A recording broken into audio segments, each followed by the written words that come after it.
Natatakot na ako na dadating ako dun sa punto na magre-retire ako tapos wala akong makukuha.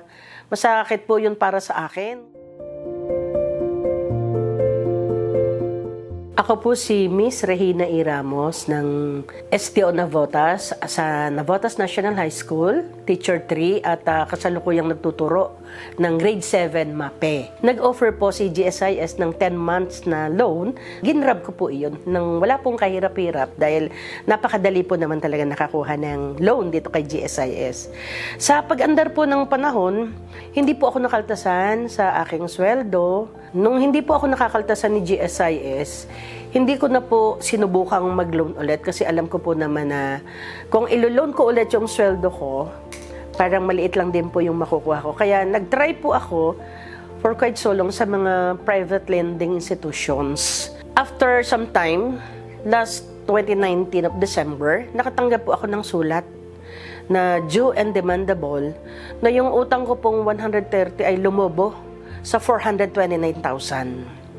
So sabi ko parang wala na akong magagawa dito kundi kailangan ko na talaga siyang seryosohin na ipakaltas sa payslip ko. Otherwise, natatakot na ako na dadating ako dun sa punto na magre-retire ako tapos wala akong makukuha. Masakit po yun para sa akin kasi po single ako, wala na po akong parents, yung mga kapatid ko po ay may sariling pamilya at tanggapin natin yung totoo na kahit nagpaaral tayo ng mga pamangkin, hindi natin sila pwedeng obligahin na lingunin tayo. Kasi sila man ay magtatayo ng sarili nilang pamilya.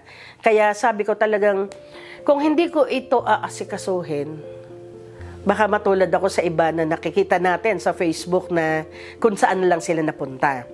Then, nag-decide ako dahil December of 2019, dumating sa akin yung due and demandable letter ni GSIS. Hindi ko yun tinatwa. Totoo yun na talaga siguro tumubo yung utang ko dahil since 2008 hanggang 2019, talagang mangyayari sa akin yun.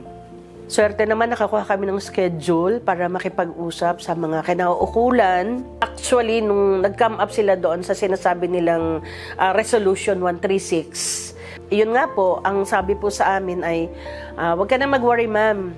Nagkwenta-kwenta sila, gumamit sila ng tinatawag nilang simple interest.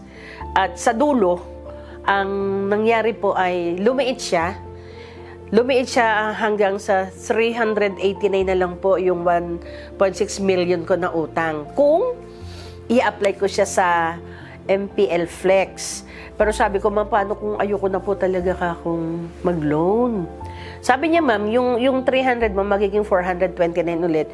Yung amount nung bago lumobo ng every year ng 100,000 yung loan ko.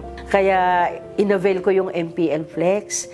Kaya yung loan ko na nabayaran ko yung balance na 389,000. Tapos may net home pay pa ako na 109. So, sobrang naging malaking pasalamat po yun para sa akin. Dahil, syempre, yung iisipin ko na pag nag-retire ako, paano, diba? At sana ay ma-avail din to ng lahat ng teachers. Kasi, hindi lang ako to. Hindi lang ako yung nag-iisa sa ganitong sitwasyon.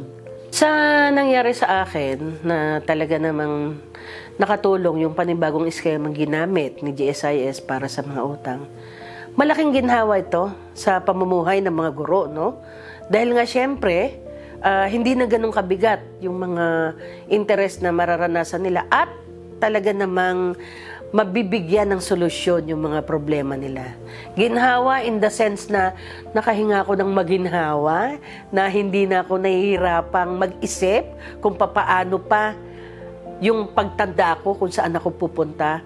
Kaya talagang malaking ginhawa ang ibinigay ni GSIS sa pagbabago niya o sa pagbibigay niya ng ganitong solusyon sa mga problema ng guro. Iyon po talaga. Puntahan natin at napakalaki ng naitulong sa akin. Kaya ako nagkaroon ng mas ayos na pagtulog ngayon ay dahil sa Ginhawa Flex. Na-address niya yung aking problema, na-apply ko yun sa buhay ko at totoong nangyari sa akin na nakatulong siya ng malaki para masolusyonan natin yung problema natin. Kaya sasabihin ko sa inyo, yung Ginhawa Flex talaga ay para sa atin, para sa guro, para sa maginhawang pamumuhay. Sa wakas, pwede kong sabihin na pwede ko palang asahan yung GSIS.